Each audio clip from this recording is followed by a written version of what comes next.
Hey everyone, welcome back to Let's Talk. Today on the show we are going to be reviewing Live and Let Die from 1973. It's going to be me and David again.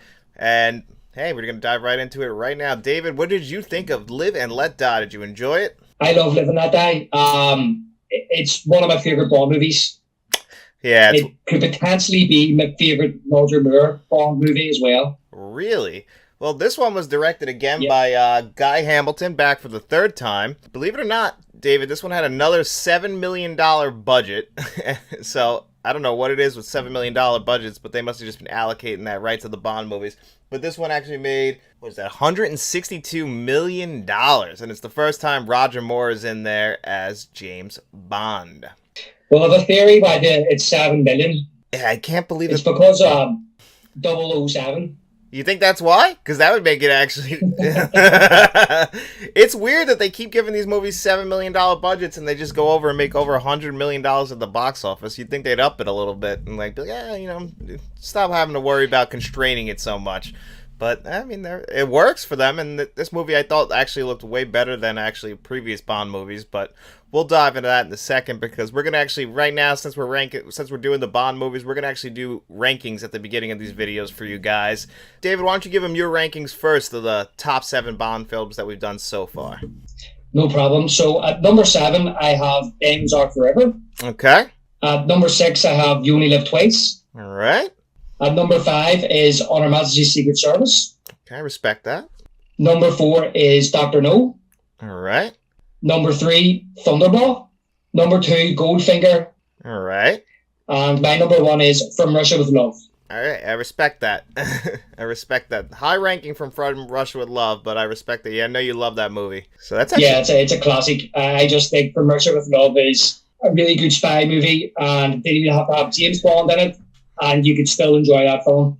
Yeah, it's a very, pulled back from the Bond kind of movies, because that's only the second outing before Goldfinger, so it's kind of, still kind of pulled back on the gadgets, and I think that's a really enjoyable one, too. I don't have it as high as you. The bottom of my list is actually very similar to yours, because at number 7, I got You Only Live Twice. At number 6, I got Diamonds Are Forever. Number 5, I have Dr. No. Number 4, I have On Her Majesty's Secret Service. Number 3, I got From Russia with Love. Number 2, I got Thunderball, and then number 1, I got Goldfinger. Yeah, I mean, that's a pretty good list. Yeah, I've come around on From Russia with Love. I think after talking to you, kind of swayed me a little bit, because I might have been a little too hard on it, just because of the pacing of it, but it's a well-made movie. Really. Yeah, well, and as I say, what I like about it is it's very grounded Bond movie. There's no real over-the-top gadgets or anything like that in it.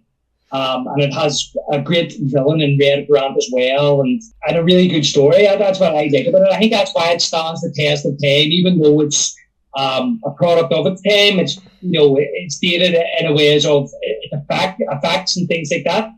But I think that's why it stood the test of time as a great spy thriller, because you don't have any over-the-top nonsense. No, it's very grounded. I mean, everything in it. I love the opening to that movie, too. It has one of the better openings in any of the Bond movies as far as, the cold openings go.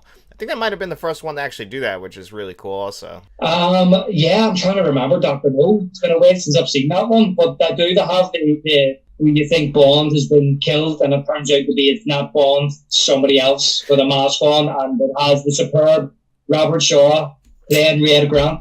Yep. The watch. Mm-hmm. I love Robert Shaw in that movie. The string that comes out of the watch, the strangle. Yeah, I like that with the wire that comes out.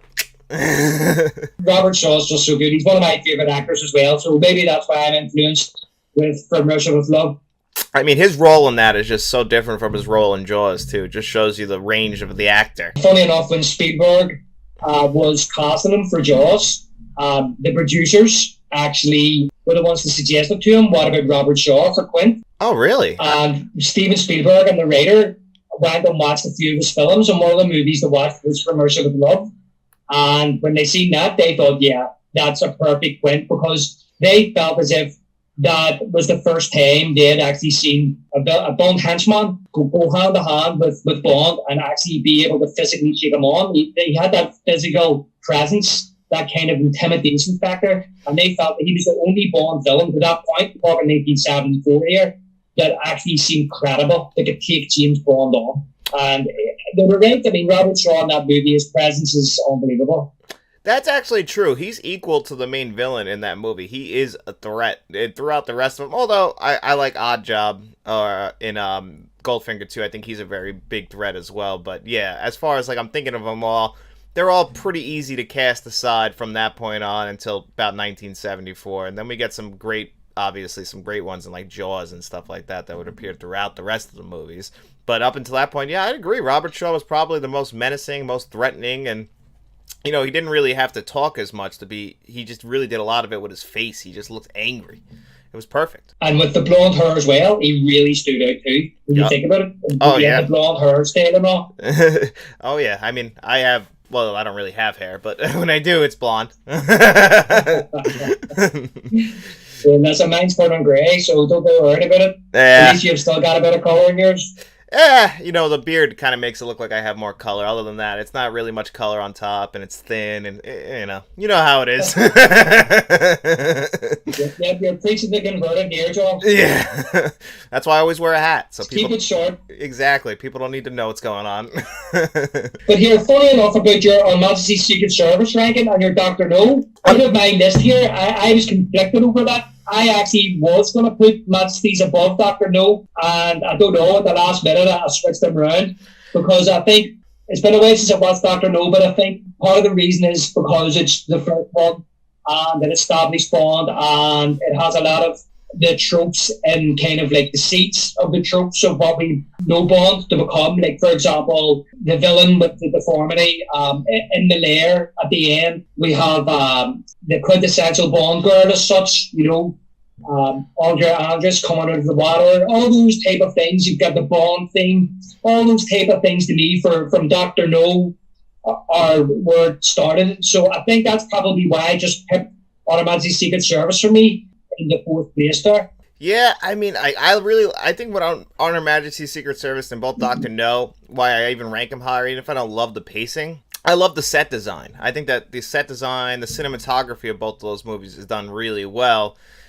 Dr. No has some technical flaws in comparison to like On Her Majesty's Secret Service, but I really appreciate the set design. It's just, I used to really rank Dr. No very high, and after the rewatch, I just, the pacing of it really does drag it down. They haven't really found their footing yet, so unfortunately I had to rank it a little bit lower. And, On Her Majesty's Secret Service, it suffers from not the greatest at acting, but it's still a well-made movie. Yeah, I can't disagree with that. It was very close for me when I was putting them side by side, and I think possibly should have said the nostalgia, or maybe not even so much the nostalgia of Dr. No, just because it is held in high regard as the first Bond is probably why I just put it above it.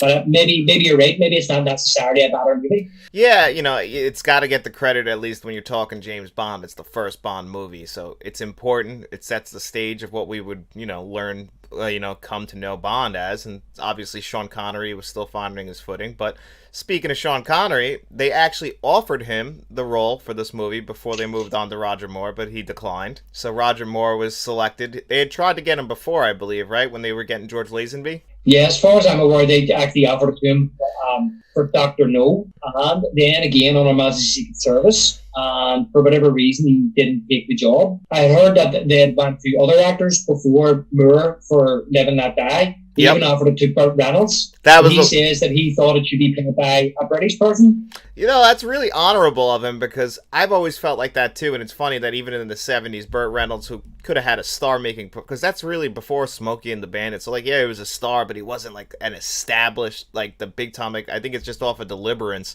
So, for him to pass on what could be a career role and actually honorably say it should be a British role, which is, I agree with that. I think that Bond should always be played by somebody who's either British or Scottish, I don't think you need an American playing James Bond. Even if they can do the accent, I think it just shouldn't go to them. Personally, I don't know how you feel about that. Yeah, I can understand that.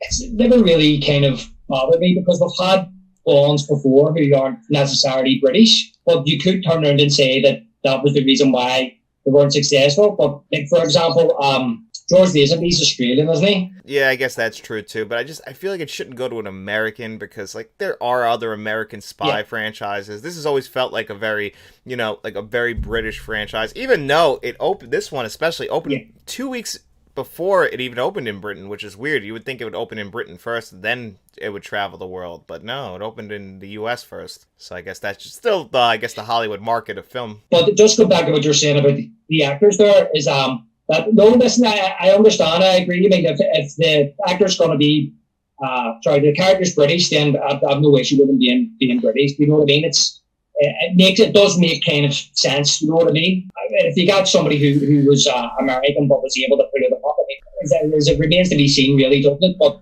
I can understand if the producers actually just went down the road of, no, we want somebody who's British. But the only thing is, Pierce Brosnan's actually from Ireland. So they've never really, I guess, gotten too many full-blown British. As long as they can, European, I guess is the best way to put it. Try and get a European actor. I just feel like it's not the most American movies, even though they do travel, because they're world-traveling movies. They never stay in one place. Even in this movie, they're in New York in parts, they're in New Orleans, but then they're also in the Caribbeans. So it's not like it's staying in one place. Yeah, exactly. That's true. They move about a bit. I'm just kind of thinking here as well that I think that the only two Englishmen that actually play Bond is Roger Moore and Daniel Craig. Yeah, both have lighter hair, even too. Timothy Dalton is Welsh. Is he Welsh? I didn't know that. I actually would have assumed. But that actually makes sense, because he always had a very unique accent to me. Like, Roger Moore, his accent in this movie is just very British, and that's how he would kind of appear throughout the movies. I actually felt like he looks like the most regular-looking Bond I've ever seen. Out of all of them, he just looks like a regular guy. If he wasn't James Bond, he could have just fooled me and said that was a regular guy in the street, which, he's a spy, so he should be able to blend in. But, Sean Connery was so distinct-looking, and now Roger Moore kind of just looks like your regular Joe. I have to say, actually, Roger Moore actually looks well in this movie as well. Do you know he was 3 years older than Sean Connery? Really? He doesn't look it. He looks like he's 5 years younger than Sean Connery did in the last movie. Sean Connery was aging hard in the last. I was like, wow, because Roger Moore, when we get into his 80s Bonds, he starts to really look pretty damn old. He starts to push the limit as far as the age of James Bond goes, especially when he's, sleeping around with some of those girls who are much younger than him. Yeah. It gets a little rough. I have thoughts about that for A Beauty to Kill.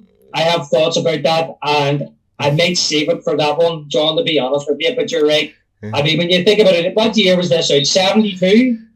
This one is 73. It came out June 27th, 1973.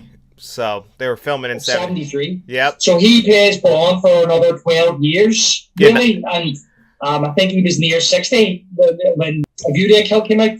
Well, yeah, so, wow, damn, yeah, he was, and he was what, the women were in their 20s, so it was a little rough at that point, and plus he's doing the fight scenes. I'll save my thoughts for A Beauty to Kill for that one. I have some thoughts on what they should have done.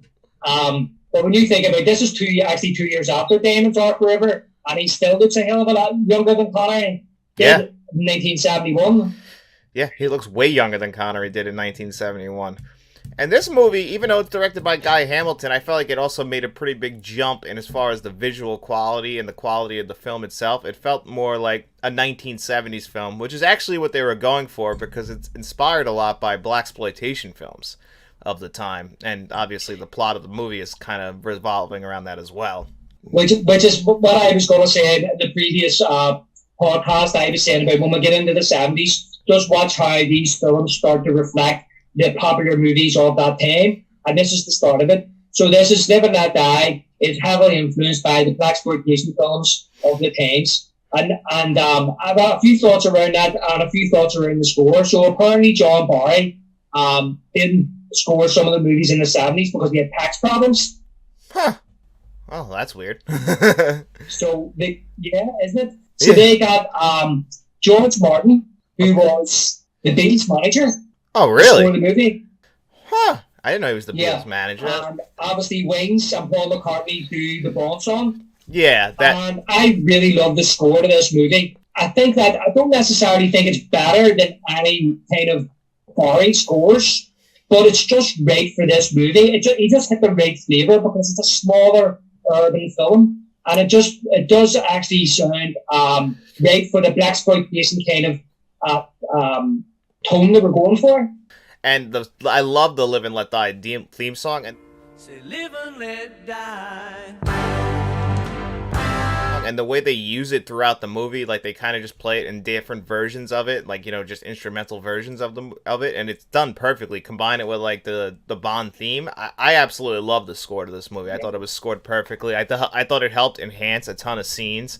So, like, just regular scenes that were not a big deal, but, like, the way the score would come in at certain points, and it would be just Live and Let Die, and, like, either a sped-up version with, like, a little bit of different instrumentals to it.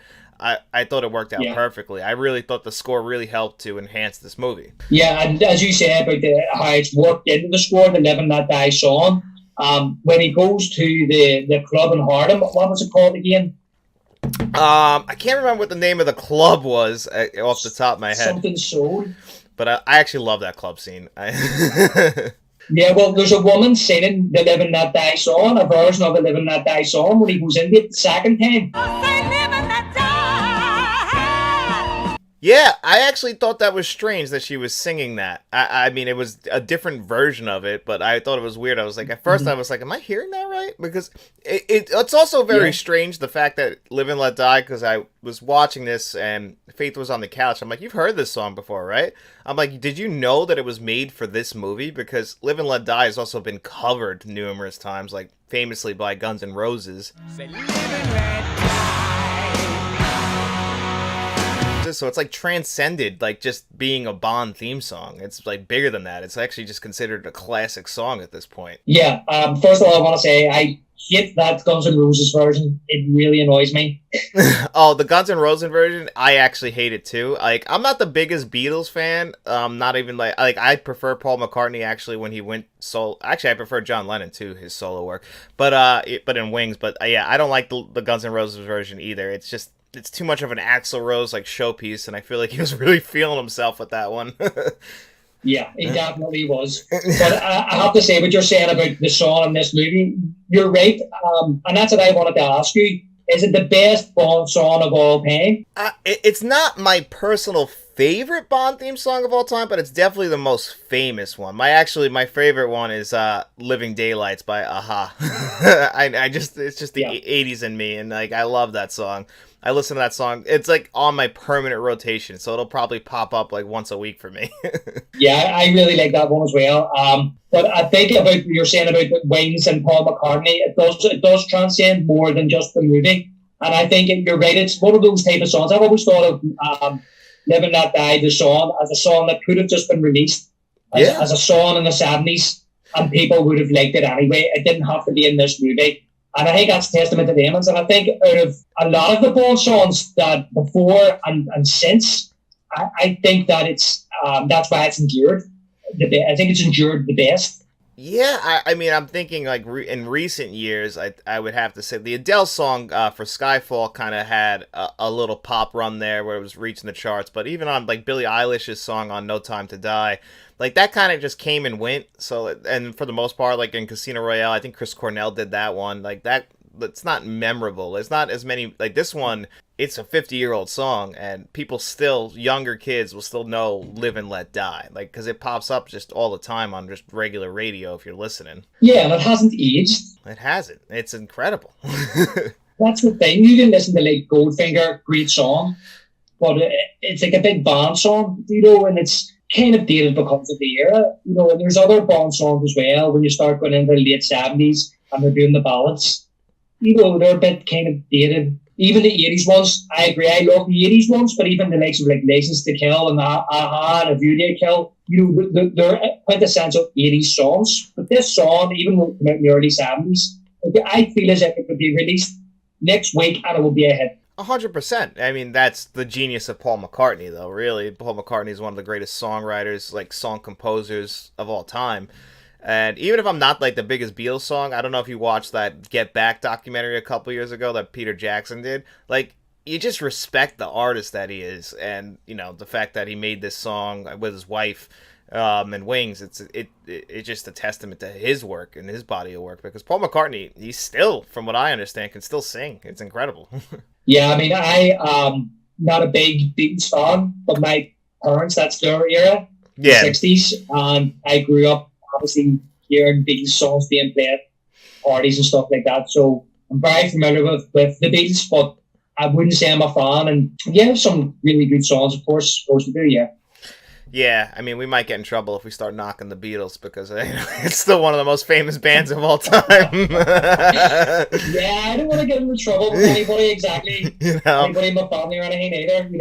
I'm indifferent with them. I mean, I like you say, I respect them. I respect what they've done. Yeah. I respect what they've done for pop music. I respect what they've done possibly for the British music industry and just for the music industry in general. But I mean, they wouldn't be the first band I would go to and listen to.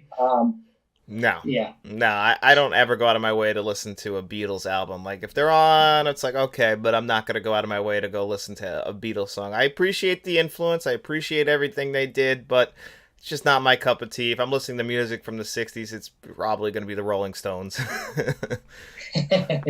That's kind of, music isn't like movies in the sense I don't really go back too far. Like, I like anything after like 1970 is kind of like where I start, like, with music. Yeah, I'd be the same.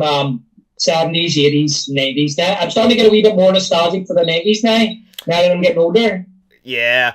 I listened to a podcast and it's so true. It's like once you hit like 30, you stop like pretty much listening to any new music and you just start going back and like listening to all the older music that like either you grew like you're nostalgic for and like what influenced them and that's it. You just can't go forward anymore.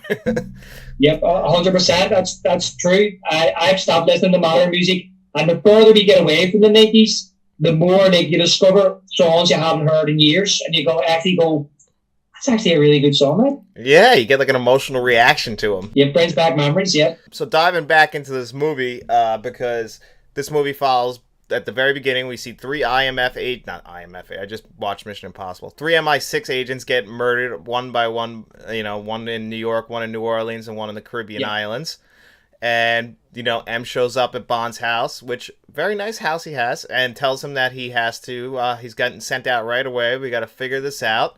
And we don't know it yet, but he's searching for Yaphet Kotto, who I think is one of the most underrated actors ever. I just have to say that when M and then Moneypenny turn up to Bond's house, I was very impressed how domesticated he was. Yes. It almost felt like a sitcom for a few minutes. Well, she's hiding in the closet, and I was thinking, I'm like, it's his house, right? Like, she doesn't need to hide. I mean, I'm sure, maybe out of respect for Miss Moneypenny, I would think, because that's the only scene she pops up in. Maybe so, but it was like 5:40 in the morning? Yeah, I guess. I was wondering, like, why, maybe they were on their way to the office together. I was trying to figure out, like, why she was with M. I know she just nods in. It's like, did she give him the watch from Q? Yes, that's where you get, because Q doesn't pop up in this movie, and actually in my research, the actor, you know his name better than me, off the top of my head, I'm going to screw it up. Llewellyn, what's his first name again? I can't remember his first name. Surname's Llewellyn. Yeah, he was filming a show. He was he was an actor at the time, and he was able to get time off for 2 episodes to go film this movie, and at the last minute they canceled his scenes, and he was apparently really pissed off about that. And even the actress who plays Miss Moneypenny, she was only going to get paid for 1 day of work, but apparently they screwed up shooting that scene and they had to reshoot it the next day. So she actually got paid for 2 days of work, and she said that Roger Moore said that she was wearing a fur coat. She said, "This is what I bought my 2nd day of work." Well, here it's the only scene they have in the movie.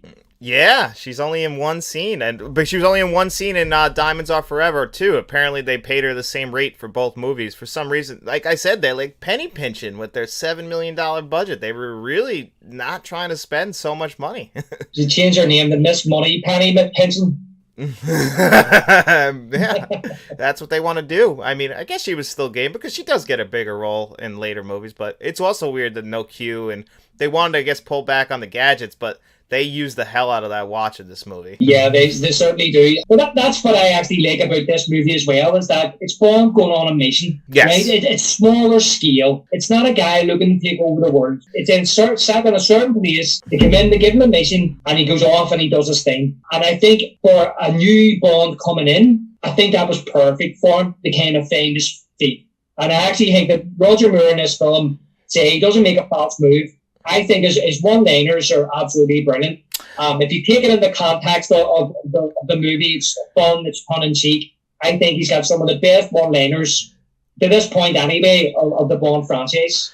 Oh, 100%. I actually absolutely loved his performance in this movie. I loved everything he was doing. The movie's played a lot more lighthearted compared to some of the Connery ones. You know, it's even like a step more in the camp category, even from the previous Bond movies. So Roger Moore, actually, from what I was reading, he wanted to have his Bond be a little bit different from Sean Connery. He wanted him to be a little bit more lighthearted and funny. And I think he nailed it in this one. Like, for example, at the end of the first scene, he's in sheer magnetism, darling. Yeah. It's funny you should say about him wanting to be different as well. A friend of mine was saying to me today, talking, and he's a big Bond fan, and he mentioned to me that this is the first movie that Bond doesn't use the Walther PPK. Oh, really? And if you notice, he's actually got, I think it's a Magnum. Yeah. Which I'm wondering, is that influenced from Dirty Harry? It was big, so I was thinking the same thing. So I was actually, when I was watching it, I was like, wow, that's a really noticeably big gun. And so yeah, that would make sense. Actually, when I was taking notes for this movie,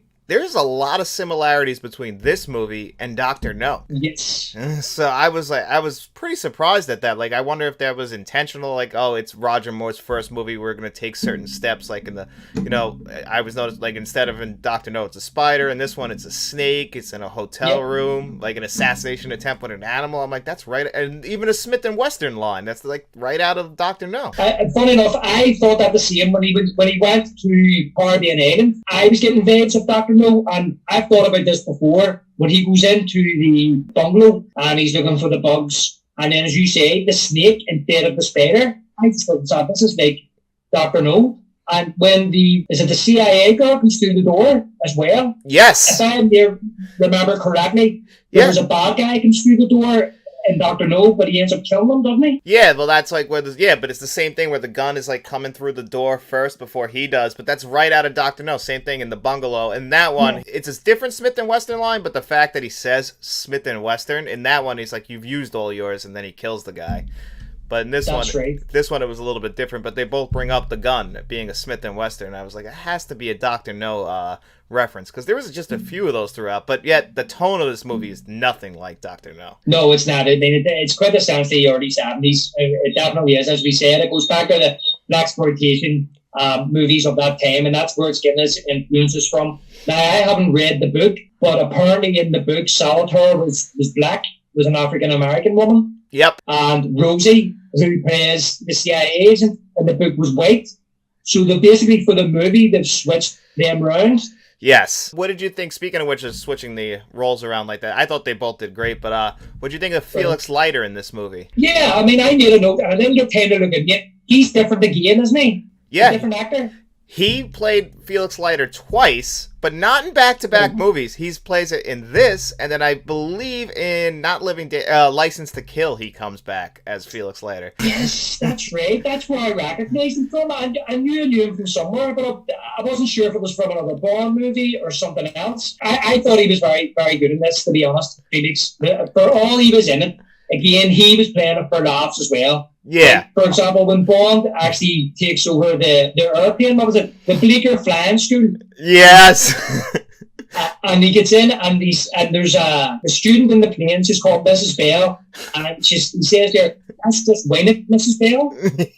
But after everything that happens, I have to look at the notes here. But he says they're doing same thing tomorrow, Mrs. Bell, and she's just sitting like dumbfounded. But it cuts to the next scene, and Felix is on the phone to Mr. Bleecker, who actually owns the school, the flying school, and you hear him on the phone saying, "Mr. Bleecker, I know you just can't glue the wings back on." I know, I love that. Honestly, I love that whole scene. He just jumps in there. Oh yeah, he's not going to make it in today. And why don't we just get started, Mrs. Bell? And the way she just looks at him with the hat and the glasses and everything when he gets it. Yeah, those huge glasses. I'm like, is that what she thought people were going to wear when they fly plane? I don't know. But then I realized at the end when he says same time next week, Mrs. Bell, it's actually the scene earlier when he first gets in. It's the same shot because you can see the wings back on again behind her. But it's still the same shot of her, like. Yeah, it's the exact same face she's making. Exact same face. But Bond says to Felix the next day on the phone, he says, "How is Mrs. Bell?" And he says there, "An intensive care."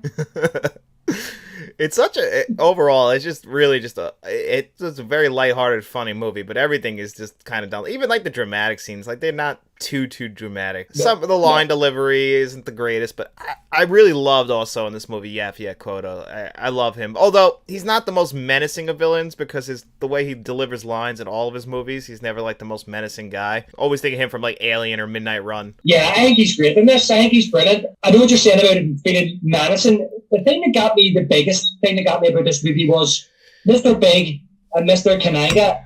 I didn't think the prosthetic job was very good. No, it wasn't. Did that fool you at all? It did. It was I didn't think it was the greatest either. Certain things in this movie also, as far as like, the blaxploitation stuff, could be seen as a little bit offensive now, like referring to that big white Cadillac as a pimp-mobile. A white pimp-mobile is what they refer to that car as. Although I gotta admit, I kind of like the car.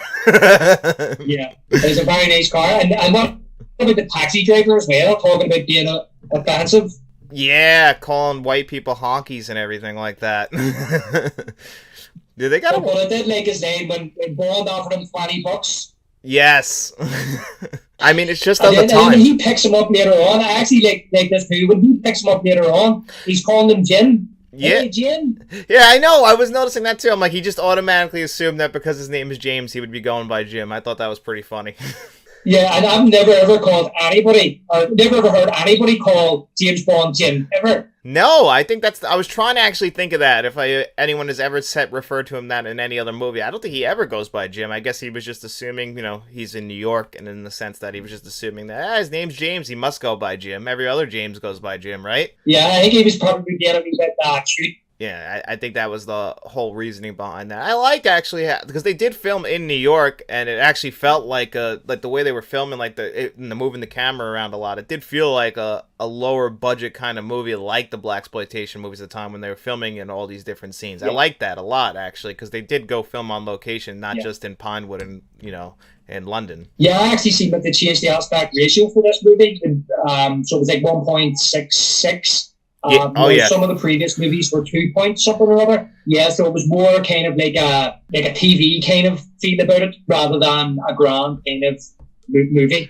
Yeah, it felt more definitely 1970s. I actually, we haven't really talked about it, but I thought the Blu-ray for this was actually really nice too. I was surprised at it, like especially like in the opening scenes when the hands like come up like this, and like I was like, oh wow, the black is actually really deep, and the hands separate. Yeah. I was actually surprised at that. Yeah, and the audio as well. I thought the audio was fantastic for the age of the movie. We thought I talked about the score and stuff, but just the audio in general and the sound effects and everything.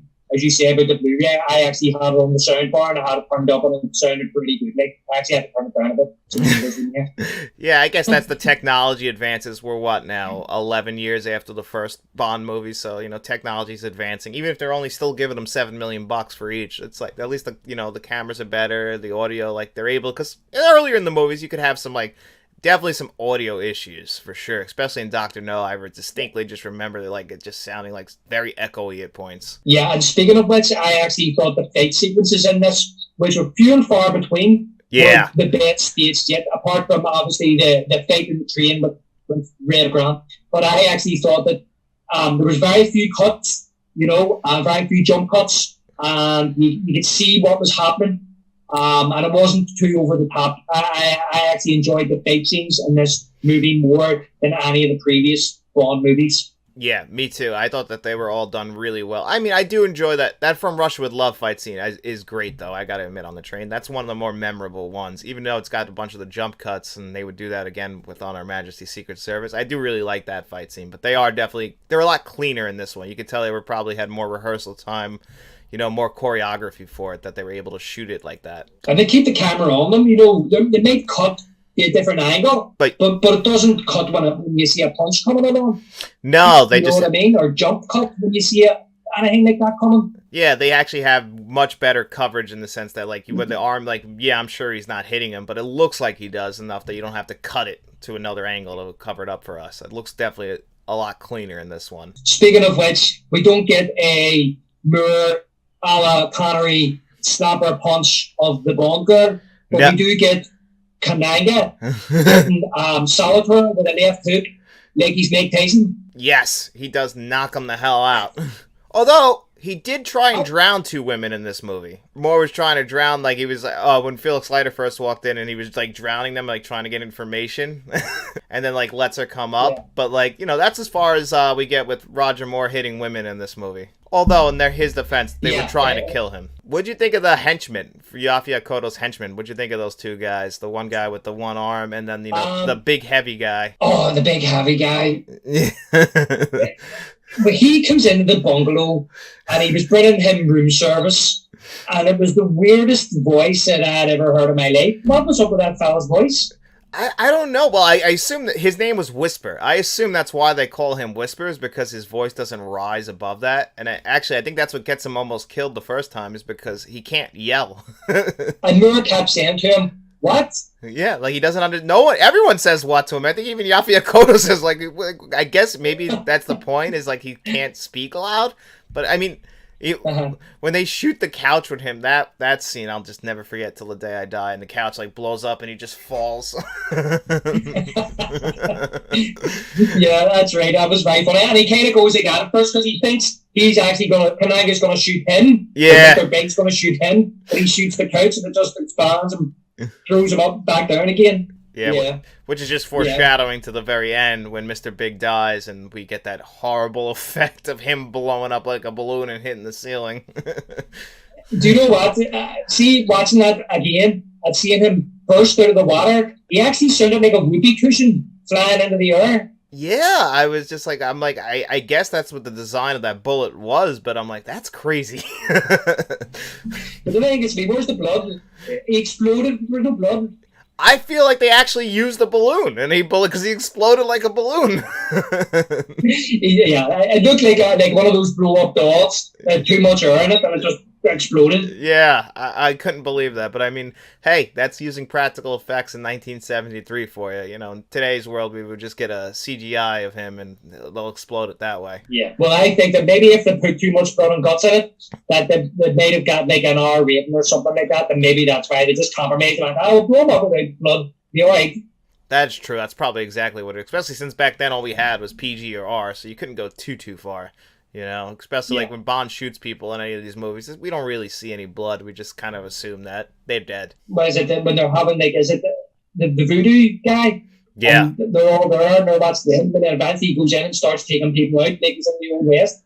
I actually liked the henchman in this movie. I like the guy with the missing arm. I like that too. The quality there, which you could remember. I thought he was fairly menacing, especially when he was threatening to cut off Bond's wee finger.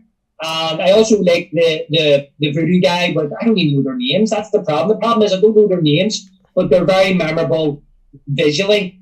The guy with the skull on his face and stuff.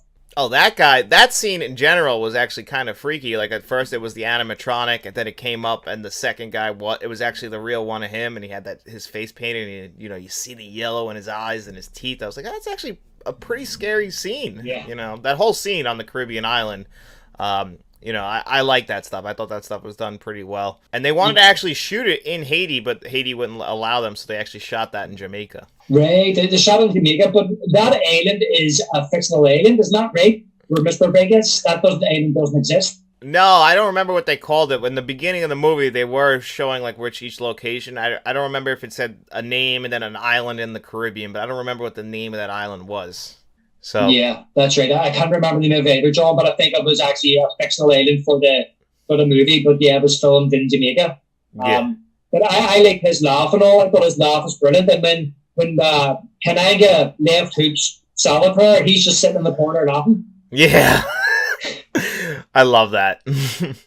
What did you think of? Is it J.W. Pepper? Which one is he? J.W. Pepper. So he was the redneck cop, Louisiana cop. Oh my God, that guy. I guess what's his name in freaking. This is all before the sheriff and Smokey and the Bandit, but this guy was doing a precursor to that. What a freaking idiot he is, huh? Yeah, if there's one thing that I don't like about this movie, it's him and his character. But I'm led to believe he became a very kind of popular character within the Bond fandom. But I couldn't stand that guy. Either and that whole scene with the boats, I felt as if it was gone far too long. It could have been added down a bit. That scene went on forever. I didn't time it, but it felt like the scene was going to end and then it would just basically restart again, the chase. And the fact that, he's got to call his brother-in-law, he doesn't realize it's his brother-in-law, and then he's like, are you sure that's your brother-in-law? And he's just doing this over-the-top, stereotypical redneck accent. F.J.W. Pepper, and it's him speaking, by the by. He's just an idiot, a bumbling idiot, and yet he's the sheriff. And I'm just like, it doesn't really work here. It just felt too far. Yeah, that's the only thing with this movie. If that wasn't in this movie, I'm not saying they shouldn't have had a chase scene in the boat. I thought it was very impressive. The chase scene with the boats and the things that they've done. But I don't think they needed to have, would you say, a bumbling idiot cop there. And I think that maybe if the chase scene was shortened down a bit, the movie would be better overall. This felt as if it had gone a bit long. They didn't need that. But the only thing is that it crossed my mind when I was watching this movie. As much as I enjoy Roy Moore in it, and I enjoyed the characters in it, and I enjoyed the storyline, there isn't that very much action in it. So maybe that's why they felt as if they needed this overlong action sequence before we went into the final act of the movie with Mr. Big. Yeah, it just went too long. That's the only problem with it. Because I actually liked the actual chase itself, like most of it. Like, I thought it was cool seeing the boats, like, go over land, back into more water. Like, I was enjoying the actual chase. It just felt like like you said, it should have just been edited down a bit. It didn't need to go on for that long. Yeah. But it was still a pretty good scene. And then we have, again, talking about Robert Shorter, you know that we actually do have another Jaws reference in this movie. But this movie predates Jaws by 2 years. So it's actually, there's a Live and Let Die reference in Jaws. Really? Yeah, so there's a massive saying when he goes into Louisiana. It says, the sportsman's paradise welcomes you. Right? So in Jaws, when Richard Dreyfuss cuts open the tiger shark and he's emptying the contents out of his stomach, he takes out a number plate from a car, and it says on it, Louisiana, a sportsman's paradise, 7273 007. Oh, that's awesome. Yeah, and people think that it's Spielberg's nod to the Bond movies because he always wanted to direct a Bond movie.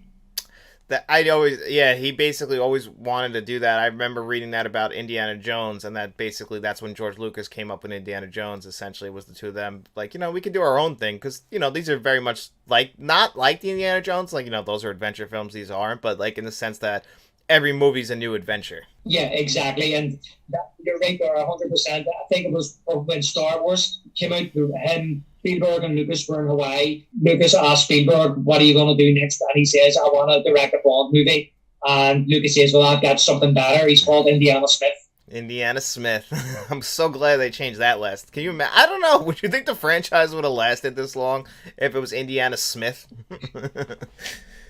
Indiana Jones just has a better ring yet. But then again, we grew up watching Indiana Jones. So if we grew up watching Indiana Smith, would we just be used to it by now? Yeah, that's true. Maybe we're just used to the last name Jones, but it just sounds like it rolls off the tongue like Jones. I mean, there had to be a reason they changed it. Maybe it didn't sound well to them either. It was Spielberg, I think, actually suggested Jones. Would make sense. As much as I love George Lucas, Steven Spielberg always felt like he was a much more... I don't know how to say it. Like, George Lucas is good at what he does, but Spielberg's Spielberg, Yeah, look, for me, I'm a big Spielberg fan. Big Spielberg guy, grew up watching his movies, massive fan. Wasn't a big fan of Star Wars growing up. But again, like the Beatles, I can respect them. And when I started kind of getting into Star Wars films, I do enjoy the original trilogy now. I really like the original trilogy, especially Empire Strikes Back. I think Empire Strikes Back is one of the best movies ever made. When I looked at Lucas, I actually think that he's a really smart businessman. I think he's got really good ideas. But as a filmmaker, he's not a patch on Spielberg, and I think as a filmmaker, Spielberg is head and shoulders above him, and I think that's what Spielberg brought to Indiana Jones, was all that kind of storytelling sensibilities, which I think Lucas kind of maybe misses on. I think that Empire Strikes Back has a lot to do with Lawrence Kasdan and the previous screenwriters, the director, Kirshner, and I think that Return of the Jedi is an okay conclusion to that original trilogy, but I don't think it's a great movie. I 100% agree with you on everything you just said. Even like right down to like, I like the original, like I didn't grow up with Star Wars either. Like I love Star Wars now, but I didn't love it until I was like with my wife. That was kind of like the thing we bonded over with Star Wars. So I You're didn't. a big Star Wars fan? She's a big Star Wars fan. Yeah, she likes those kinds of movies. Like she loves the Harry Potter movies. Like she's like into those types of movies. They were never my thing until I was with her. Like even Harry Potter. I was Yeah. the perfect age for Harry Potter growing up. But I saw the first one in theaters in 2001. I never saw another one in theaters. I never felt compelled to. I love the movies now mainly because it's like something me and her bond over. But those types of Yeah. movies were never my thing. Same thing with Star Wars. Like I like them, but I wouldn't say like I'm a Star Wars like fanboy. Like I'm not like those people who like watch The Last Jedi and get offended and need to go on the message boards for 3 hours about it, you know? Like it was just a movie. Yeah, exactly. No, I understand where you're coming from. It's just I got to the stage now with franchises where it's like I never grew up watching Star Wars. I'm kind of, I wouldn't say get into them. I have the original trilogy here on Blu-ray because I believe they're the only ones worth having on Blu-ray. I have the prequels on DVD. I don't no desire to pick them up on Blu-ray. But as a trilogy, I think the original trilogy, I think, is a decent trilogy. Is it the best trilogy ever made? I wouldn't have it in the top one or two, maybe not top three. I think out of the first three, I think The Empire Strikes Back is the only one to me that is outstanding. I think Star Wars is a very good movie. It hasn't aged great. So that's what I think about that. As you were saying about the new ones that come out, I actually watched The Force Awakens and didn't really like it. So I didn't feel the need that I needed to watch any further than that, to be perfectly honest. I watched it and just kind of went, this is rubbish. It's not what I expected a sequel to Return of the Jedi to be, and I just didn't feel connected to anything they'd done in that movie. So I just didn't feel the need to watch on. So that's where I kind of cut off with that. So, I wouldn't get annoyed about it. I'm just like, it's like we talk about Terminator and Aliens, like Terminator 1 and 2. Terminator ends at the end of Terminator 2 for me. Even though there's a Terminator 3 and things like that, I don't feel you need to watch on after that. It's the same with the Alien movies. To me, it ends at Aliens. Don't mind Alien 3, but I always go into it hoping it's going to be better than what I remember, and it never is. Well, I just rewatched Alien 3 not too long ago, and it's not great. So, even the director's cut. Yeah. I'm 100% with... I watch the end of Aliens and then go and ponder, well, I'll watch Alien 3. Well, maybe it'll be better this time. Maybe I'll get it. Or maybe I'll watch the director's cut this time and I'll get it. And whatever version I watch, I come away going... No, I 100% agree with you on both of those statements. Terminator ends at 2. I'll rewatch a couple of them every once in a while, just like the same thing. Maybe it's better than I remembered, but it never is. Same thing with Aliens. It's never as good as you remember. Star Wars, I actually like The Force Awakens, but The Last Jedi and then Rise of Skywalker are just both. I never need to see them again. I own The Last Jedi, but I never even bothered to buy Rise of Skywalker because there's just no point to it. I'm not going to get angry about it because I'm not that invested. But I just felt as if this sequel trilogy they were making of Star Wars was a missed opportunity. I just feel as if they had Mark Hamill, they had Harrison Ford, they had Carrie Fisher. They could have even brought back Billy D. Williams. I'm not saying that they had to front the whole movie or the whole trilogy, but I feel as if they should have been respected a wee bit more. Where we left those characters at the end of Return of the Jedi, to me, was not where they should have been by the start of The Force Awakens. It is what it is. So, to me, Return of the Jedi, that's where it ends. They just had no plan. That was the whole problem with that trilogy. They just, they gave 3 directors 3 movies to make and didn't actually have a through line through them. Like, I don't like the prequels, but they do tell a coherent story, just a very bad acted with bad CGI story, but it's a coherent story. Like, the problem is with you start with The Force Awakens, if you tell people how it ends in The Rise of Skywalker, it makes no sense from where they started. Yeah, exactly. But I believe that George, and I could be wrong here, George Lucas actually, when he sold the rights to Disney, told him the name for the next 3 movies, and there was a verbal agreement that was the movies we're going to make. See, that's what he does. I don't know, he made a group of script to Star Wars, but see the likes of, like, Empire Strikes Back, as you probably know yourself, he didn't write that screenplay, he didn't write that script. He wrote what they call a treatment, whatever it was, 4 or 5 pages, which is an outline of, A, B, C, D, E, F, G, and this is how the story's going to pan out. And then they hire screenwriters to come in and flesh that out. Exactly. And he only directed Star Wars, and then he directed the prequels. He doesn't direct Empire Strikes Back and Return of the Jedi. And, like, you could see in A New Hope that he's not the greatest director. Look how Carrie Fisher is, like, bouncing between her accent, like, in and out. A good director would say, You know, we got to have a little bit more consistency here. And they do in the other two, and he's not directing. So, like, yes, he has like you said, he has a great business mind. Like, he sold Star Wars for $4 billion. Like, it's still his brainchild. But he's smart enough, at least for the most part. Sometimes he's not. That he was able to, like, let the more creative people take his baby and turn it into something bigger, because he's just not as well at that. Same thing, like, he invented Indiana Jones, but he knew that Steven Spielberg is the better director. He got Spielberg involved, and then they got I can't remember who wrote the first Indiana Jones. Was it Lawrence Kasdan wrote that as well? Yes, he did. I think it was Lawrence Kasdan done that as well. And I actually have a book here. I read it a few years ago. It's the making of Indiana Jones, and it was through mainly the first movie. It does a bit on Temple of Doom, does even less on Last Crusade, and then it does a wee bit on Crystal Skull. It came out around the time Crystal Skull was released. Them guys were brainstorming, you know what I mean? They were just sitting around, brainstorming, throwing ideas out, writing them down, and then Lawrence Kasdan was going away and then writing the scene, or rewriting the script. So they were all involved in that way. So you're right in a certain point of view of, if George Lucas says, oh, you should be Indiana Smith, and then Spielberg goes, well, I don't make that name. And he's like, well, what do you think it should be? And he's like, Jones. And then people go, well, that actually sounds better. Then we'll go with Jones. You know, that's just an example of what they were doing, throwing ideas about for Indiana Jones. And if you even look at, for example, Kingdom of the Crystal Skull, which again, I'm getting in the age now where if I want to watch an Indiana Jones movie, I want to watch a good one. I don't want to watch Kingdom of the Crystal Skull. You even look at how Lucas kind of talked Spielberg into doing that with a lot of CGI.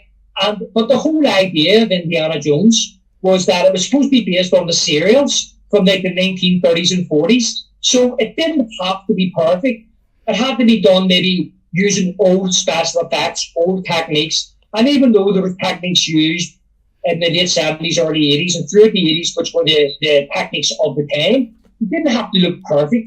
And I think that was one of the biggest mistakes they made in Kingdom of the Crystal Skull. People will talk about aliens and they shouldn't have gone down that road. But I think what actually done them was CGI monkeys and the CGI aliens. And I think that would basically, which ruined that movie. I think that they had it done at all, old special effects and all, but they used in the 80s. It made it look visually more pleasing to people, and people may have overlooked other things. 100%. I actually just rewatched Kingdom of the Crystal Skull. On the first half of the movie, it looked like they were trying to actually do what you're saying, like try and actually use like the practical effects, the old-fashioned looking sets like from the originals. And then the second half, it just turns into a CGI mess. And, you know, that's George Lucas's thing. He loves to play around with new CGI. And, you know, that stuff might be good at the time, but when you go back and watch it, it just looks atrocious. Like, the whole prequel trilogy is just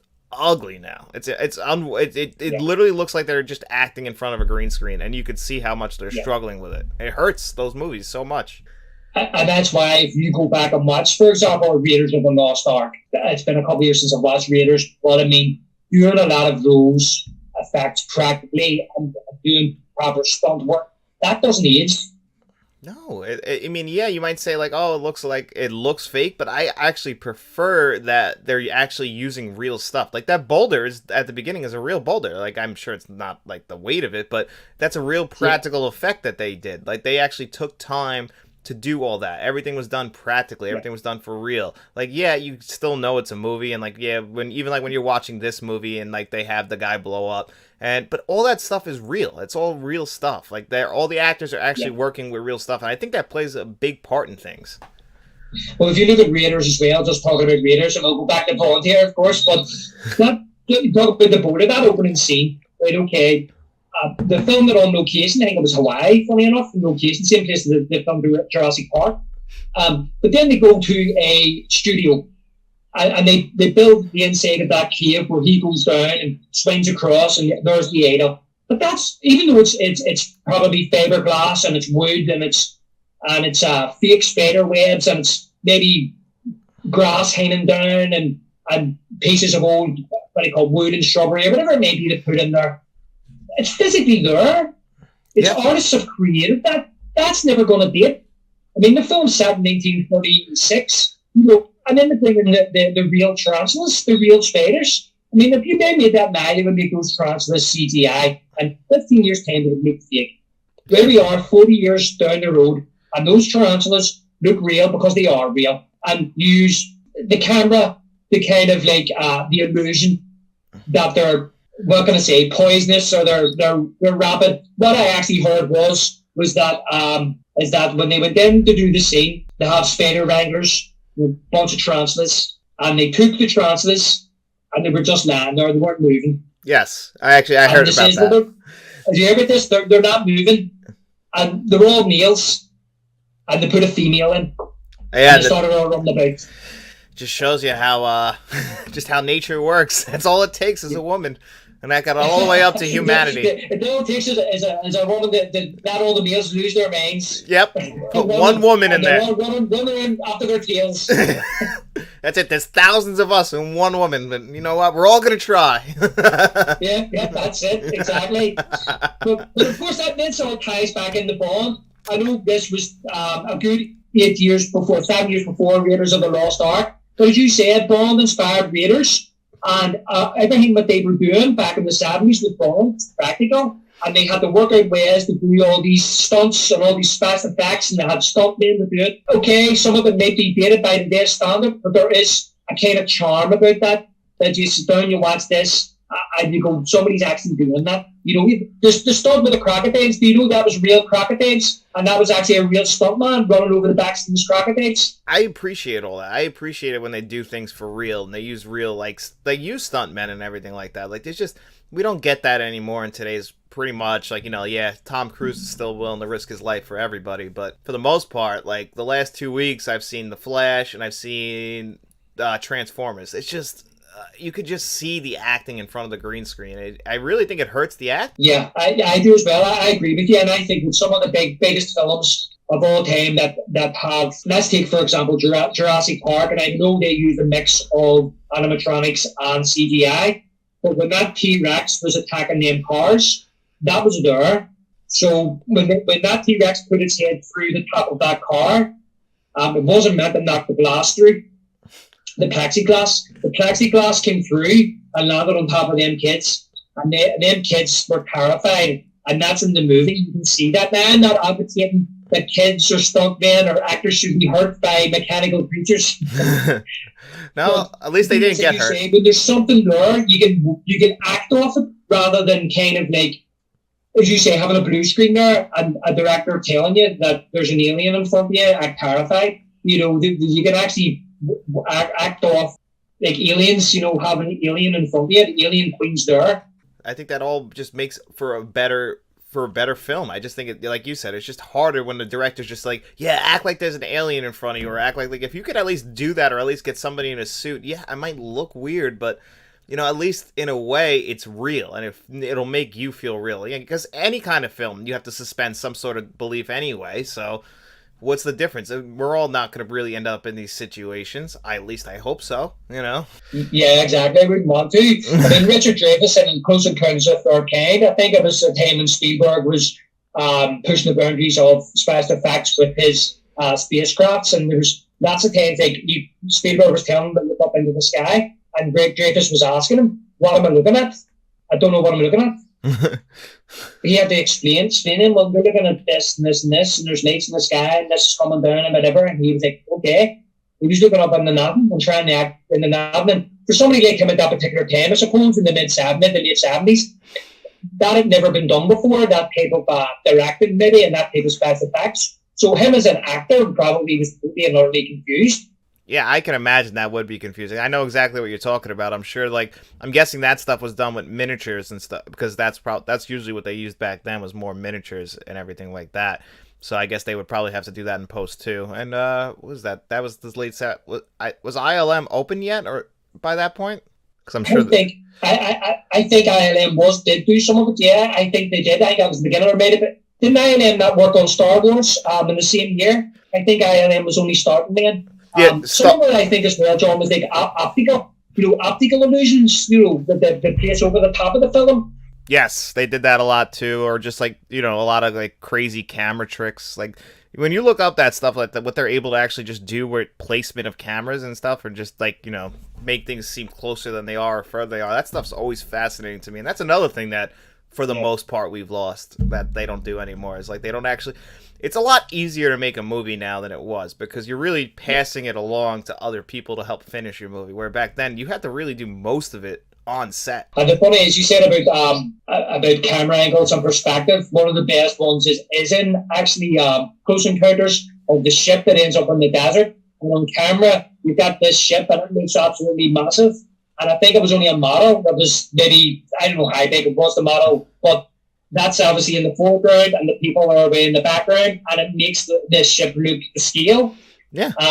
But like you say about, I think the problem is now with filmmaking, I suppose it's a good thing that you can imagine anything. You know, you can bring anything to life now with computers. Anything you imagine, anything you want to do on a movie, you know, if you've got the budget, you can do it, right? Yes. Whereas back in the day, they couldn't do everything, so they had to factor that into the budget. Well, we can't afford this. We'll cut this scene, right? Or how are we going to make this work? Well, we'll have to devise different artists and technicians to bring a creature to life. Or we can use a camera technique. Take, for example, Back to the Future, where the whole final scene took place at an atomic test site, where Marty had to get there, and they were testing atomic bombs or whatever, and that's how he was going to get back to 1985. Well, because they didn't have the budget to do that, they wrote a whole new ending that it took place at the clock tower in Hill Valley Square, and it makes for a better ending, makes for a more exciting, intimate ending, and it all was filmed on the backlot of Universal Studios. That's actually, I didn't know that. That's genius. I didn't even know that. I thought that ending was planned, because that makes a lot of sense. And then they reuse that set, obviously, in Gremlins, but I never knew that. That's crazy. Yeah, so there you go. That's what I'm saying. So that's what I love about, when you look at the problem solving, we'll talk about Spielberg, he problem solved throughout his career to try and make things work. And I think it makes for a more interesting movie. I think it's more impactful when that happens. And I think as well, people have also said about Spielberg as well, if you look at some of his earlier movies, if you want to learn how to make movies, then watch movies like, you know, Jaws and Raiders of the Lost Ark and Close Encounters of the Third Kind. And because he will, it's not just about special effects either. It's how you place the camera. It's when you make a cut. It's how you edit a scene. It's how you don't edit a scene.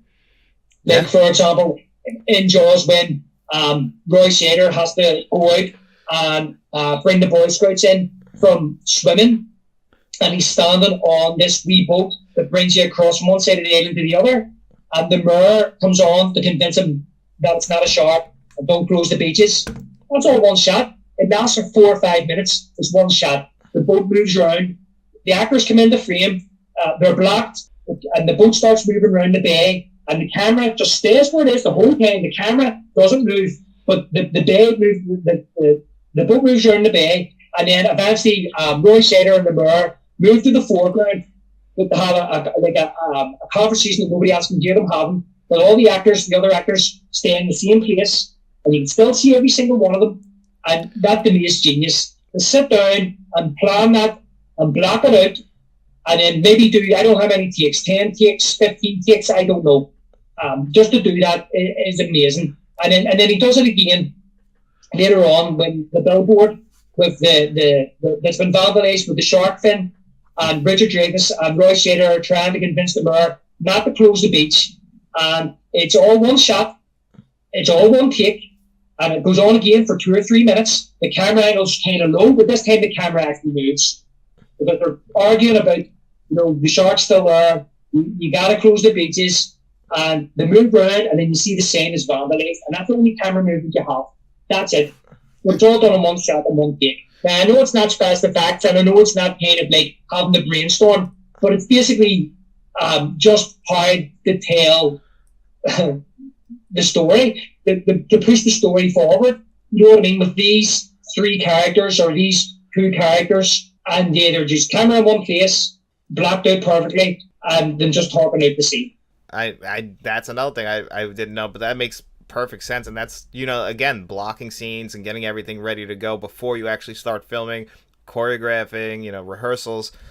You know, that's stuff that really does, you can just get a lot more done than in one short amount of time compared to nowadays. It's just, that's a lost art almost. I know, obviously, smaller filmmakers still do that, but for the most part, these big budget films, it's like hundreds of people on set just to get one shot, and I feel like that's just too much, and I feel like it shows on screen. Like, you don't need to go that far. Like, I get it, like, we know these big tentpole movies, that's what people are going, or for eye candy essentially, but we're losing the plots and stories in these. But I think we're losing story, and we're losing characters, and we're losing character arc, and we're just losing characterizations. The actors now are becoming secondary, as you said. Like, I don't really watch too many modern blockbusters, to be honest, because a lot of them don't interest me anymore, because they are just about special effects, and I wonder, they're more concerned about what special effects maybe going to look like, rather than how is this scene going to progress, how they're going to put the story on. Cover a lot. There was one scene I wanted to bring up a couple times. They did this twice in the movie where they kill somebody and they make it looks like a funeral, and they're like, whose funeral is it? And he's like, yours. Stabs him, and then they just drop the casket on him and pick him up and keep walking. And they did that later in the movie too, but they don't show us him getting killed, the CIA agent. Like, we just know because the people at the funeral start dancing again and singing like they did the first time, so we just know he was killed. I actually kind of like that. Yeah, they do that kind of routine where they come out, that's right, and then they start dancing a lot. Yeah, I mean, that's a lot of planning to get that, just to do that, though, I feel like. You got to get a lot of people involved. But I does say about Roger Moore as well, that final act, that look for him is classic. Oh, the black with the gun holster? I love that look, actually. Yes. So do I. Amazing. The black turtleneck with the brown holster and the black flowers. But, that is... When I think of Bond, Moore's Bond, that's what I think of. Yeah, I love that look too. Actually, it's funny. I had a note for the same thing. I was like, man, that look is iconic. And I was thinking, not many people can pull that off, because I would love to, but it would just look terrible.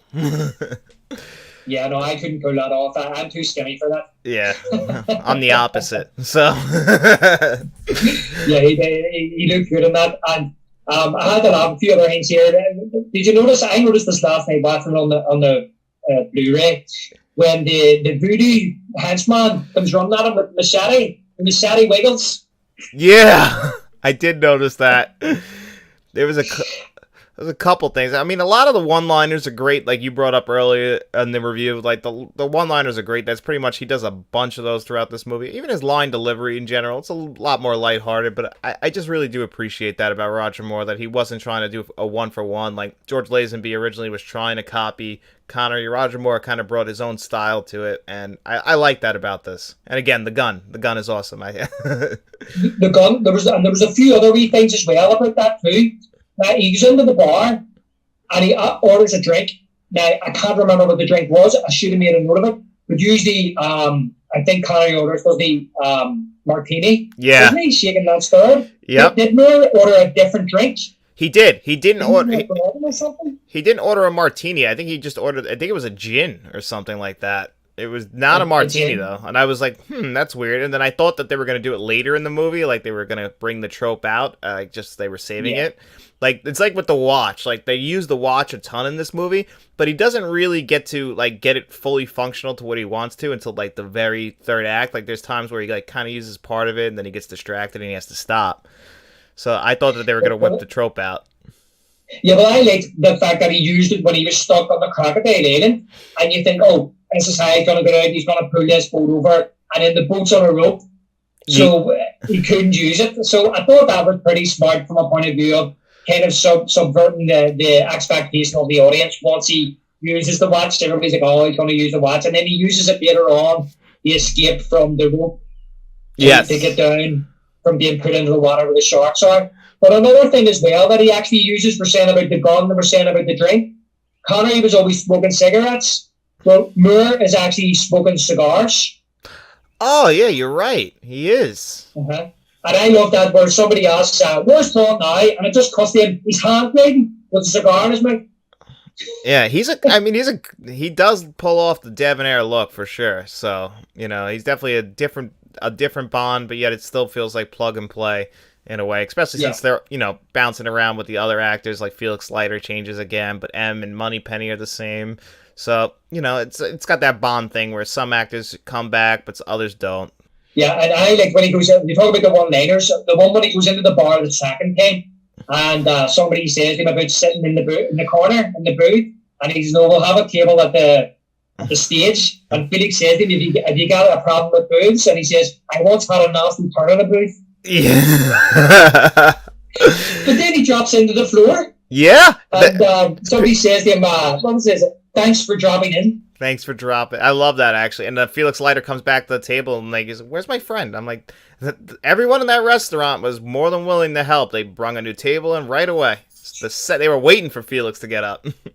But did he seem bothered? Did he seem concerned that Bond had just disappeared? No, I guess I think Felix kind of just accepts like James is like, he's kind of like a free bird. He's probably like, he probably picked up a woman or something and just probably went about his day. He was off with a woman that was singing Live and Let Die on stage. Yeah, that's the scene where they're playing Live and Let Die. He's probably went off of her. He could have if he would have tried, I'm sure, but he didn't put the effort in. I'm sure he would have. Yeah, he didn't have enough time. Of course, yeah, the actual CIA woman, I forgot to mention, do you know she was a Playboy bunny? I did not know that. Was she really? Yep. Huh. I didn't know that. I'm going to have to look into it. Yeah, I'll have to look more at that myself. Because I only found that out just before the stream started, so... Well, yeah, I didn't know that one. That didn't come up in my research. That's an interesting one. You're not researching hard enough, John. No, I'm not. I'm gonna have to go a little deeper next time. But speaking of this Bond movie, where would this rank in overall in the 8 that we've watched so far? Well, for me, it ranks fairly high. I think that this could be my favourite Moore Bond film, but we'll see as we go along. Just a few other wee thoughts on it. I thought it was a great film to introduce Moore's Bond. As I said earlier, I don't think he makes a false move. And his one-liners are brilliant. I think there's some silliness, but nothing that found that was outrageous. And it was just overall a fun film. So I'm ranking this at number 4, just below Thunderball. Wow. Well, in a shocking thing, I'm actually going to put this at number 1 so far. I loved it this time. Really? Yeah, and I told you I was worried about watching Roger Moore's Bonds. I don't know what it was. Maybe it was just because I haven't seen... Like, I watched the Sean Connery ones a couple of years ago before I rewatched them this time. I didn't watch Roger Moore's in, I don't know how long, at minimum, like 16 years. I had a great time watching this movie. I was entertained the whole time. Loved Roger Moore's Bond. I loved Yaphet Kotto. I loved, even the little silliness of it. I just had a great time watching this movie. I had so much fun. Yeah, listen, I agree, because I also had down in my notes here as well about what I thought of the movie, is that I'm never bored watching this film. I mean, it's 2 hours long. See, when I put it on the other night, I actually, because I was pretty tired, and I checked to see how long it was, because I thought it was a short long movie. I thought it was maybe 90 minutes, maybe 100 minutes. It's 2 hours long, and I'm like, oh, it's 2 hours long. But it doesn't feel like it. It flies in. No, they got the pacing right, which was what they struggled with earlier in the Bond movies, and I feel like they got it they nailed everything that they needed to nail. Like, their formula is there, but it's pulled back on certain things like the gadgets and Q, but I just felt like the pacing is perfect. Everybody is entertaining. You like you said, you're not bored ever watching this movie, so I loved it. I really did. I couldn't believe it. I was surprised myself. Well, listen, that was very interesting. No, I think that's great. It's very interesting because even when I was writing my list, this has been a week since I've watched the Connery movies, when I was writing my list earlier, I thought to myself, is this better than Thunderball? I mean, for me, it's not better than From Russia with Love or Goldfinger, but for a split second I thought, is this better than Thunderball? And I thought, no, because I love Thunderball. I'll just pop it below it. Family for me better than Dr. No, Majesty's Secret Service, Only Live Twice, and especially better than Diamonds Off River. But that's why I put it on number 4. But it's going to be interesting to see, because in my mind, like, Live and Let Die is my favourite Moore Bond movie. I think as we get through the Moore films, you'll be surprised at some of my rankings of some of his movies.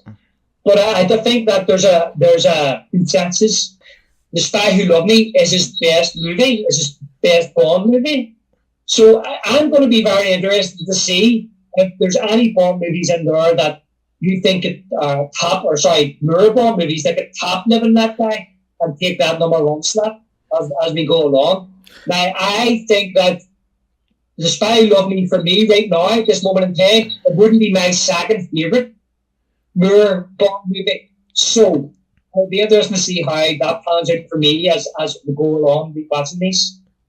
Yeah. I mean, I'm hoping that I like them all as much as Live and Let Die. You saying that this is the best one scares me. I'm afraid that they're all going to get worse. I like the grounded storyline in this, like a smaller story. I know that obviously we eventually are going to get to Moonraker, so that's not a small story. So, I do like it when they have, when they're very focused and they know exactly what story they're telling. And I really felt like this whole movie, very little hiccups in it. So I had a great time watching it. It just no issues really throughout. I still don't know if Roger Moore is better than Sean Connery. Like, if Sean Connery had played Roger Moore exactly like the same way, would it have been a better movie? I'm not too sure, because I still think that Sean Connery is top 3 Bonds of all time, just because it's like the template. To me, they're both James Bond, but they're different eras. Yes. I think that, for me, Connery's the favourite out of the two. But what I like about Connery is that he could be charming when he wanted to be, but he could also be ruthless when he wanted to be. And he used whatever means necessary to get the job done, to get the information he needed. If he needed, I'm not condoning this, but if he needed to slap somebody around, maybe a woman or a bad guy, he'd do it. If he needed to sleep with a woman, he'd sleep with a woman, right? And when he had to take a bad guy out, to me, he was ruthless, right? 100%. Whereas I feel as if Moore isn't going to slap a woman about. He'll charm her to get the information he needs. Doesn't necessarily have to bet her, but he'll do that too. But I also feel that Connery, when he was threatening, to me, is more convincing than Moore. Connery is also just so, his voice is just so unique and original. He just doesn't sound like anybody else, and he also really doesn't look like anybody else. So like I said, like, that was one thing with Roger Moore, is like he could blend in with a crowd. Like Sean Connery, you could pull him out no matter what. So I always felt like he's just so distinct, and like his voice is so distinct. Even like when he's playing, Henry Jones, like it's still, I see Sean Connery, so he's always gonna stand out to me. So it's just tough for me to pick Roger Moore. I mean, I'm only one movie in. You never know. At the end of this, I could think that Roger Moore is a better Bond.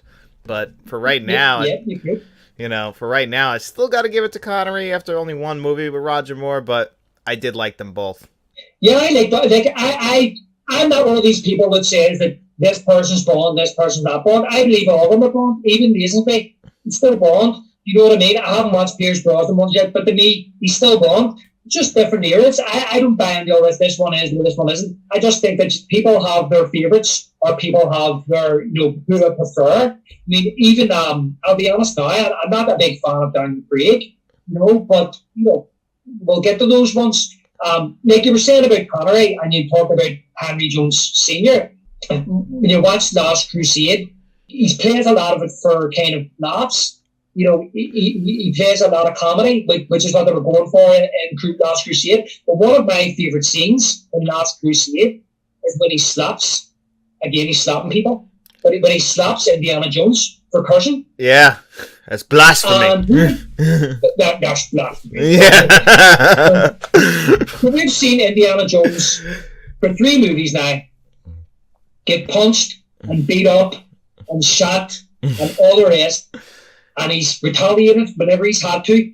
When he slaps him, Indiana Jones is genuinely startled. He is. He's got like this look on his face, like he couldn't believe it. He couldn't believe that he hit him. Yeah. But the thing is, as well, is that the talk that he gives him after that Sean Connery gives after that, is an amazing piece of serious acting. It is. We're going through these different tones of the movie. It's a little more comedic, a little more tongue-in-cheek. But that's a serious moment.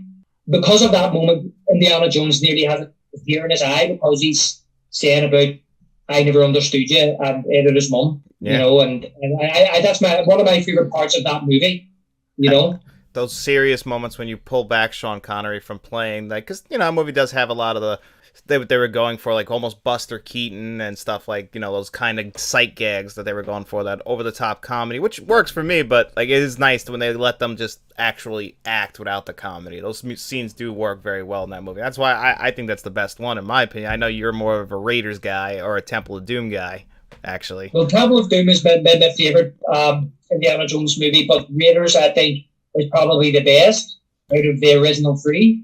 But I really enjoy Last Crusade. But the thing is, when you throw in a serious, dramatic moment like that, it's more impactful, you know, because you do kind of see them as this double act for a way. Remember when they escape and they're on the motorbike? The Nazis are coming after Indy, and he's knocking them off the road. And there's one stage, I can't remember, but he knocks him off the road, and he's got this wee smirk on his face, and he looks around at his dad. Connery's got this really bad look on his, no, like this dirty look on his face, as if that's not funny. And then you see him kind of going, like that, you know, his dad doesn't approve of what he's doing. So that's kind of funny, but then you have this dramatic part, and it's because he curses. Yeah. It's not because he killed someone, he didn't slap him. No. It's not, you know, because he punched someone, he didn't slap him. Well, that kind of fits in, like, with his character in the sense, because remember when we first see him, when we don't see him, he's off camera, but, like, he makes him, like, he's trained him to be intelligent. You shouldn't have to curse. It's like, that's, like, basically lowering yourself to, like, their standard. He's like, you're smarter than that. I raised you to be smarter than that. There's a better word to use than to use a curse. So that's why he gets offended by him, which I love that, because I feel like that's how most parents would react in that situation. Like, yeah, I saw you do that. I saw you kill a guy before, but you know what? That's part of your job, and I get that, but you didn't have to curse. Yeah. So I appreciate that. I did. And one thing about Sean Connery and slapping, have you ever seen the interview where he talks about slapping a woman? Yeah, I did. I've seen that one.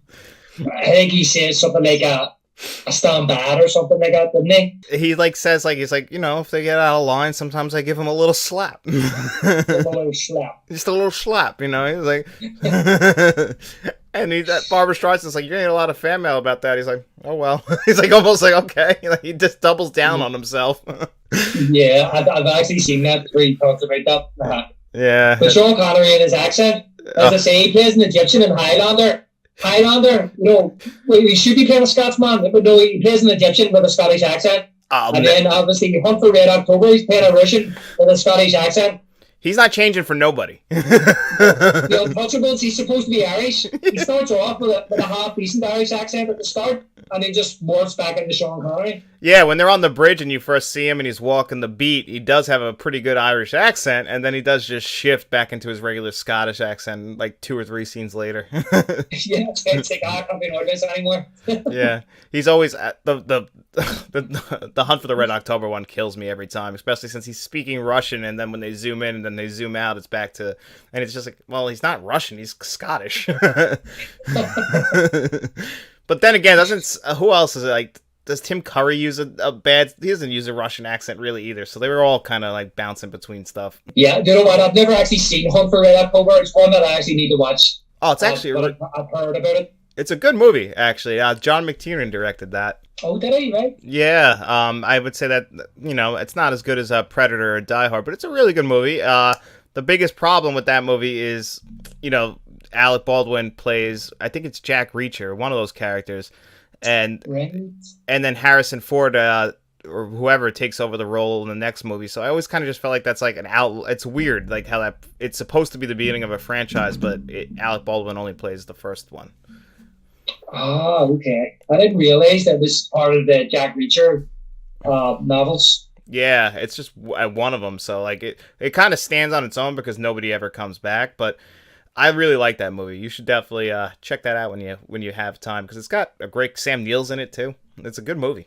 Sam Neill's in it. Yeah, you know what? It's been one of them meaning to watch for a while now, John. I just haven't got around it. I did have it recorded years back, and then I deleted it. Well, don't feel too bad. I it's not like one. I only watched that for the first time like 2 years ago. That was one that I had been meaning to catch up on for a long time, and finally I heard a podcast about it, and they were gonna review it, and I was like, let me watch it before I listen to the podcast. So that's what finally pushed me to do it. So you got anything else? No, I think that's everything. I say I really enjoyed Living That Day. I think it's a really class Bond movie. It could be one a Bond movie that's nobody's seen Bond movie before, and I want to go back and watch some of the old ones. That could be a gateway into Bond for them. Yeah, I think it's like it doesn't look like the 60s. It looks like so if you're used to 1970s movies, I definitely say you could dive into this one and get more enjoyment out of it if you're like think that the 60s are too dated. I actually texted Matt. I'm like, I think you would have been fine watching Live and Let Die because like he had a huge problem with how slow the Connery ones were, and I think he would have been fine with this one. Yeah, funny enough, I was actually thinking about Matt again when I was watching it the other night because I thought the same thing. I think Matt would enjoy Living That Day. Yeah, and he's like, that's where I think, because he said that. He's like, I don't really remember Connery, but he's like, I definitely remember watching the Roger Moore ones. And I was like, yeah, I feel like you probably could handle the pacing of these ones and have no issue, because they're like right up his alley in that sense. Yeah, so that's going to do it for us here on this one. We'll be back. Next one is going to be, I believe, The Man with the Golden Gun, if I'm correct. I'm not. Yes, that's the next one. Man with the Golden Gun. Yep. And it's Christopher Walken is in that one. Plays the bad guy, Scaramanga. Yeah, blonde hair, if I remember correctly, right? No, I don't think he does. I don't remember what his hair looked like. Maybe I'm thinking of a different I think movie. it's black with a wee bit of grey up during the sides, just as we usually remember him. I think I'm not 100% sure, but it's not blonde. No, I just remember the gun in this movie because I always thought it was cool. So Yeah, the one that goes. right. So that'll be the next one that we do. So keep a lookout for that, guys, and make sure you download this on all podcast services. Give us a 5-star rating, like the video, subscribe to the channel. We would really appreciate that, and we will see you next time.